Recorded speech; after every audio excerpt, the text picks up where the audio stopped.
करेंगे। वादी में जिंदगी मामूल की जानिब लौट रही है। 370 के खात्मे के बाद से बारामूला में बाजार मुकम्मल तौर से बंद रहे, माहौल पुरअमन रहा। 3 महीने से ज्यादा दुकानों के बंद रहने के बाद और यूटी बनने के बाद पहली बार बारामूला में बाजार खुले और लोगों ने चैन की सांस ली। हालांकि यहाँ पर माहौल मामूल पर है। मकामी लोगों के साथ दुकानदार भी काफी खुश नजर आए।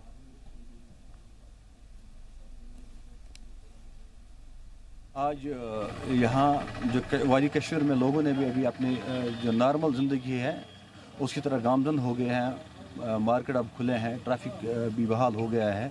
अब चाहिए कि गवर्नमेंट को भी चाहिए कि वो लोगों की जितनी भी मुश्किलात हैं, चाहे वो डेवलपमेंटल साइड में हो या इलेक्ट्रिसिटी की साइड में हो या उनके रोड्स हो, जितनी भी जो डे टू डे लाइफ में उनकी जो जितनी भी कारामद चीज़ें जो उनको चाहिए होती है, उन पर तवज्जो देकर लोगों के जितने भी मामलात हैं उनको हल करने के लिए अब पहल करनी चाहिए।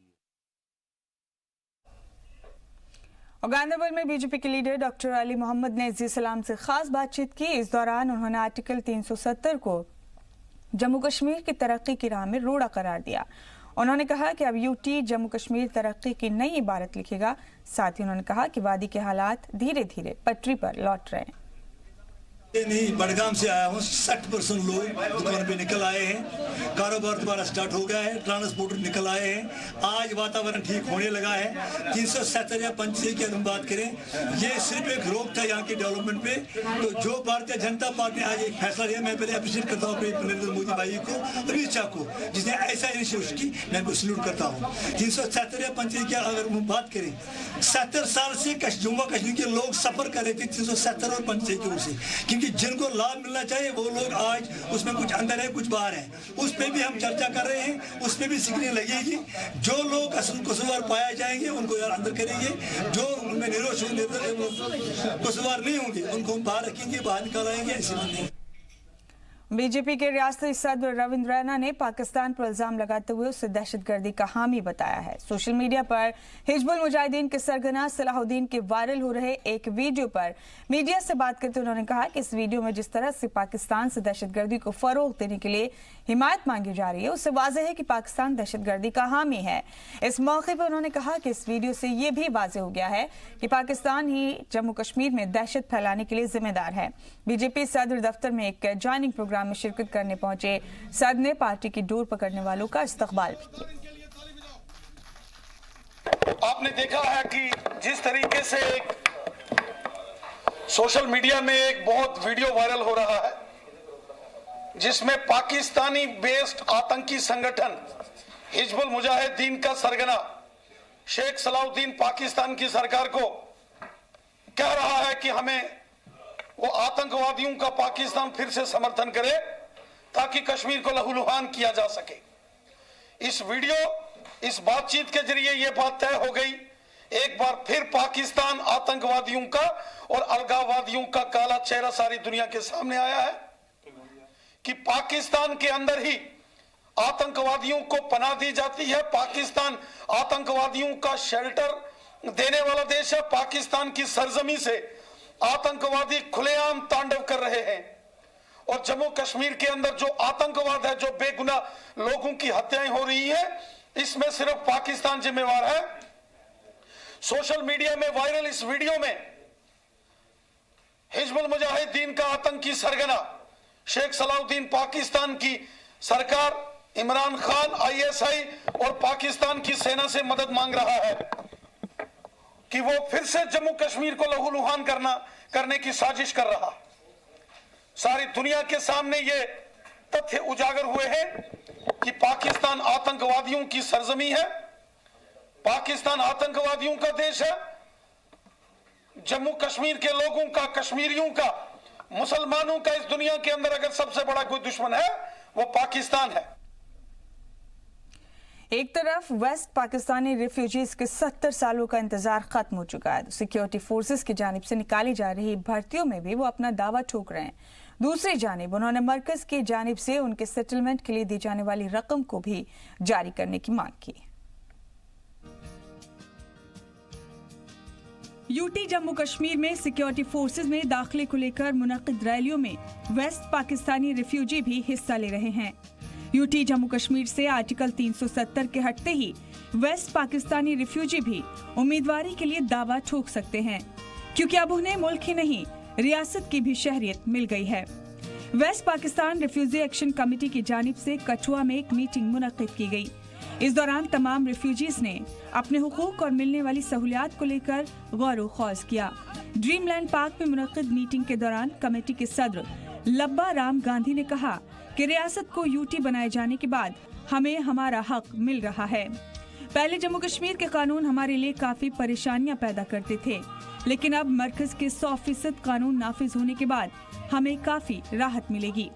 आज भी स्टेट सब्जेक्ट मांग रहे थे, तो ये सारी की सारी समस्या जो है जब तक ये खत्म नहीं हो सकती, हमारी जद्दोजहद जो है तब तक कंटिन्यू रहेगी। क्यों हम पिछले 70 सालों से संघर्ष कर रहे हैं। आज हमें नागरिकता तो मिली है, लेकिन जो 70 सालों से डिस्क्रिमिनेशन हमारे साथ थी, चाहे वो एजुकेशन में थी, चाहे वो नौकरियों में थी, जितने भी मसले थे वो सारा का सारा मसला जो है वो बैठ के और बातचीत करके और प्रोटेस्ट करके ही हल होगा। मीटिंग के दौरान कमेटी के सदर ने कहा कि हमने पहले भी रियासत की शहरियत हासिल करने के लिए काफी जद्दोजहद की, लेकिन हमें शहरियत नहीं दी गई।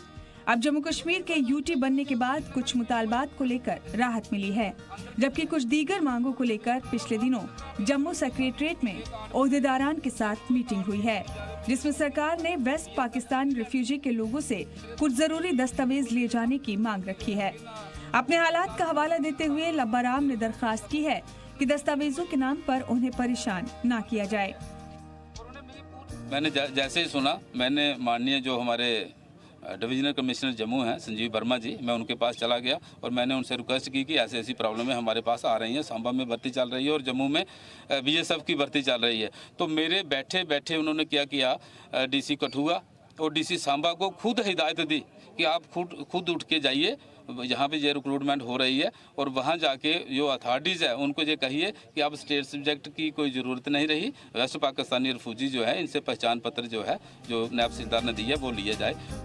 लब्बा राम ने सरकार की जानिब से दी गई इमदादी रकम के दिए जाने को लेकर भी सवाल उठाए। उनका कहना था कि मरकज की जानिब से दी गई सारी रकम हकदारों तक नहीं पहुँची। और हमें उन्होंने बुलाया बीएसएफ वालों ने, हम वहाँ भी गए, वहाँ 1 घंटा हमारी उनके साथ भी मीटिंग हुई। उन्होंने हमें पूरा जो डॉक्यूमेंट्स था जो भारतीय होम मिनिस्ट्री की तरफ से आया था लेटर, जो हमारे पास भी है, उन्होंने कहा कि हमारे पास ये लेटर ऑलरेडी आया है और हम किसी से स्टेट सब्जेक्ट नहीं मांग रहे। बदकिस्मती ये है कि कुछ लोगों ने पहचान पत्र भी नहीं बनाए, उनकी जो है प्रॉब्लम्स आ रही है। जम्मू कश्मीर से आर्टिकल 370 हटने और यूटी बनने का सबसे ज्यादा इंतजार कर रहे तबकों में वेस्ट पाकिस्तानी रिफ्यूजी भी शामिल हैं। ये रिफ्यूजी 70 सालों से इस मुल्क में अपने हुकूक मिलने का इंतजार कर रहे थे। इन्होंने अपने हुकूक पाने के लिए हथियार नहीं उठाया, ये सिर्फ इंतजार कर रहे थे। इंतजार के 2-1 नहीं बल्कि 70 साल बीत गए और फिर जब बीजेपी साल 2019 के आम इंतखाब में जबरदस्त अक्सरियत से जीत कर आई तो उन्होंने इन वेस्ट पाकिस्तानी रिफ्यूजीज के खत्म न हुए इंतजार को हमेशा के लिए तारीख के पन्नों में दफन कर दिया।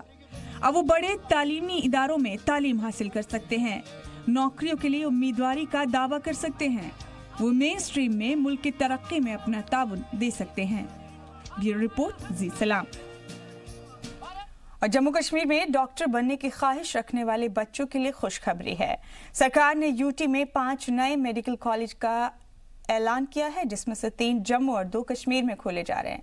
सरकार ने मेडिकल इंफ्रास्ट्रक्चर को अपग्रेड करने के लिए कदम उठाने शुरू कर दिए तो है ये everybody wants to be in their home town and every parent also wants कि हमारा बच्चा हमारे पास में रहे। ज़्यादा हो गई फिर से पूछो।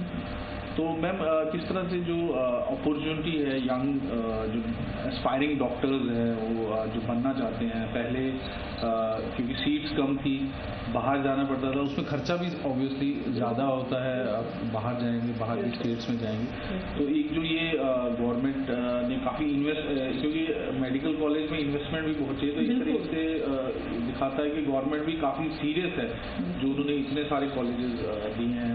तो उससे कितना फ़ायदा होगा इन आने वाले डॉक्टर्स? बहुत फ़ायदा होगा नेचुरली। जैसे आपने खुद कहा कि जो बच्चे एस्पायर करते हैं, मैंने पहले आप देखते थे काफ़ी लोग होते थे जिनको नहीं मिलता था, तो they had to change their career options. अब जैसे है कि बच्चों को काफ़ी ऑप्शन है, जैसे हमने कहा कि 5 न्यू मेडिकल कॉलेजेस हैं, 4 ऑलरेडी पहले थे, 2 प्राइवेट एंड 2 गवर्नमेंट कॉलेजेस। 3 और नए आ रहे हैं, लेह में आ रहे हैं और श्रीनगर और जम्मू में आ रहे हैं। तो कॉलेजेस जैसे बढ़ेंगे बच्चों को ऑप्शन तो बढ़ेगी ही and they will have better career avenues. तो इससे हमें यूटी को जितना फायदा होगा क्योंकि डॉक्टर्स हम ज़्यादा प्रोड्यूस कर पाएंगे। Naturally, when we have more of doctors, so the patient-doctor ratio जो है हमारी naturally that will improve। जैसे इस टाइम पे हमारे है पेशेंट ज़्यादा हैं डॉक्टर्स कम हैं। तो जब आपको पता हर कोई कोशिश करेगा कि अपने होम टाउन में रहें, हर पेरेंट भी चाहता है कि हमारा बच्चा हमारे पास में रहे। बढ़ते खबरों में आगे रामबन से गोल जाने वाले रोड पर उस वक्त एक दिलदोज हादसा पेश आया जब बॉर्डर रोड ऑर्गेनाइजेशन में काम कर रहे मजदूरों पर तोदा गिरने से एक मजदूर की मौत हो गई, जबकि 3 मजदूर बाल बाल बच गए, जिसकी वजह से लोगों में मातम है। मौका वारदात पर पुलिस और मकामी लोग पहुंचे और लाश को निकाला। मरने वाले का नाम मोहम्मद सलीम बिन गुलाम अहमद पठान के तौर पर सामने आया। लोगों ने सरकार से मदद की अपील की है। और अब बात करेंगे पुलवामा की। पुलवामा में बर्फबारी से सेब की फसल को नुकसान पहुंचा है। बर्फबारी और बारिश की वजह से सेब ही नहीं बादाम और बेर के दरख्तों को भी नुकसान पहुंचा है। से मर गए इन दोनों में कल और आज। पता नहीं आज भी कितना भी आसमान ठीक नहीं है। हम परेशान नज़र आ रहे हैं कश्मीर के लोग और पेड़ों में बहुत नुकसान हो गए। पहले से ही नुकसान में थे हम इन 3 महीनों से। अब नवंबर में बर्फ़ गिर गई और नुकसान में हो गए हम। इस वक्त हम बहुत परेशान नज़र आ रहे हैं। मतलब भरोसा नहीं है इस टाइम से बारिश गिरने के लिए, भरोसा नहीं है। अचानक हो गया, बहुत नुकसान हो गया। सेब के बाग में बहुत शुमारा नहीं है, क्या करें, खुदा का मर्जी है ये। किसानों और बागवानों को हुए नुकसान का जायजा लेने के लिए इंतजामिया की जानिब से टीमें बना दी गई हैं। टीम सेब के बागीचों में जाकर हुए नुकसान का आदादोशुमार इकट्ठा करेगी, जिसके बाद किसानों और बागवानों को मुआवजा दिया जाएगा। मौसमियात की माने तो अगले 24 घंटों तक मौसम के मिजाज ऐसे ही बने रहेंगे। 17 नवंबर के बाद से ही मौसम साफ होगा। ब्यूरो रिपोर्ट, जी सलाम। इधर शोपिया में बर्फबारी से पहुंचे नुकसान का जायजा लेने के लिए डीडीसी चौधरी मोहम्मद यासीन ने सेब के बगीचों का दौरा किया। इंतजामिया के दीगर ऑफिसर्स के साथ डीडीसी ने वेहिल, रामनगरी समेत कई गांवों का दौरा किया। इस दौरान आम लोगों के लिए मुहैया सहूलियात और जरूरी सामान के स्टॉक की भी जानकारी ली गई। और पुंछ जिले की मंडी तहसील में वाक़े एक पहाड़ से अचानक पत्थर गिरने से 2 मकानों को काफी नुकसान पहुंचा है, जबकि इस हादसे में लोगों में डर और खौफ का माहौल है। लोगों का इल्जाम है कि इससे पहले भी जब से बारिशें हो रही थी पहाड़ के छोटे छोटे पत्थर के टुकड़े गिरते थे, तो हमने इंतजामिया को इसकी इत्तला दी और किसी बड़े हादसे के खदशे का इजहार किया था, लेकिन इंतजामिया ने इस पर कोई तवज्जो नहीं दी, जिसके सबब आज बड़े पत्थर गिरने से शरीफ हुसैन बिन गुलाम हुसैन और मास्टर अकबर अली अंसारी बिन गुलाम रसूल के मकानों को नुकसान पहुंचा है। गनीमत यह रही कि इस हादसे में किसी तरह का कोई जानी नुकसान नहीं हुआ। गौरतलब है कि मंडी कस्बे की ज्यादातर आबादी पहाड़ के नीचे ही आबाद है, जिससे आने वाले दिनों में इस तरह के हादसों से जानी नुकसान होने का खदशा बरकरार रहता है। हुआ है मंडी के अंदर असल में काफ़ी अरसे से जो है वो ये बारिशें जब से हो रही हैं तब से जो है वो पत्थर छोटे मोटे आते रहते थे, लेकिन आज 2 मकानात जो हैं वो इस जद में आ गए। इससे पहले भी कई बार जो है वो एडमिनिस्ट्रेशन को इतला दी गई थी कि भाई ये जो है ये आधा महल्ला जो है मंडी का ये जो है ये पहाड़ के नीचे है, और कई बार जो है इस हवाले से जो है वो हायर अथॉरिटीज़ तक भी बात पहुंचाई गई थी कि किसी वक्त भी जो है वो एक बहुत बड़ा हादसा हो सकता है मंडी के अंदर, क्योंकि मैक्सिमम जो है मकानात जो हैं वो पहाड़ के नीचे हैं, बिल्कुल नीचे हैं, और जिसका आपने भी खुद मुआयना किया है और आपने भी देखा है। तो आज जो है खुदा का लाख लाख शुक्र है कि जानी नुकसान तो कोई नहीं हुआ, लेकिन माली नुकसान काफ़ी हुआ। वादी में बढ़ती सर्दी ने लोगों की परेशानी बढ़ा दी है। ताज़ा बर्फबारी से दर्जा हरारत में कमी देखने को मिल रही है। श्रीनगर में महकमा मौसमियात के डायरेक्टर सोनम लोटस ने कहा कि कश्मीर वादी में इतवार से मौसम के बेहतर होने की उम्मीद है, लेकिन हल्की फुल्की बारिश और बर्फबारी का इम्कान है।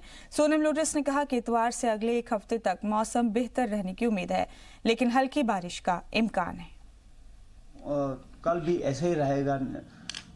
नेक्स्ट 24 आवर्स के लिए मैदानी इलाकों में हल्की से लेकर दरमियाने दर्जे के बारिश पड़ने का इम्कान है, और पहाड़ी इलाकों में दरमियाने दर्जे के बर्फ़ पड़ेंगे। चंद जगहों पे हेवी स्नोफॉल भी हो सकते हैं, खास करके पहाड़ी इलाकों में। जम्मू कश्मीर और लद्दाख के जो है कारगिल डिस्ट्रिक्ट में जैसे लाइक जोजिला, द्रास, जंस्कर वगैरह में ऐसे रहेंगे।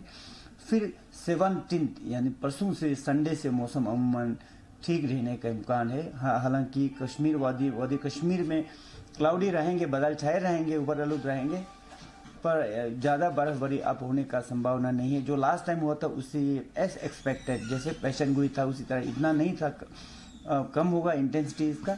तो 17 से मौसम अमूमन एक हफ्ता 10 दिन तक मौसम अमूमन ठीक रहेगा। हाँ, हालांकि बीच में खास करके 22-23 के बीच में हल्की फुल्की बारिश या बर्फ हो सकते हैं। Other than this there is no forecast of any heavy rain, snow. और एज फार एज टेम्परेचर की अगर बात करें तो दिन का दर्जे हरारत में आज और कल जो है 5-6 डिग्री सेल्सियस कमी आ जाएंगे, ठंड बढ़ेंगे, तो मिनिमम टेम्परेचर 1-2 डिग्री सेल्सियस बढ़ेगा। तो इसके बाद परसों से दिन का उसका उल्टा हो जाएगा, यानी कि 17 से दिन का दर्जा हरारत आहिस्ता आहिस्ता बढ़ेगा और मिनिमम टेम्परेचर में 1-2 डिग्री सेल्सियस कम होंगे।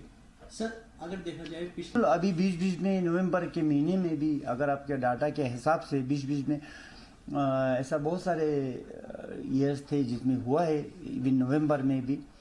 तो ये कोई नई चीज़ नहीं, कभी होते हैं, कभी मौसम ड्राई रहते हैं एक महीना, तो ये ऐसे अनयूजुअल भी नहीं है। लेकिन इस टाइप का ओकेजन जो है रेयर टाइप है, ऐसा इवेंट कम होते हैं, लेकिन बिल्कुल नहीं होते हैं ऐसा भी नहीं है। बर्फबारी से वादी में लगातार सर्दी की शिद्दत बढ़ती जा रही है। वहीं मशहूर सयाही मकाम में दर्जा हरारत -5 डिग्री सेल्सियस तक पहुंच गया है। लेकिन इतनी सर्दी के बावजूद सयाह इस मौसम का जमकर लुत्फ उठा रहे हैं।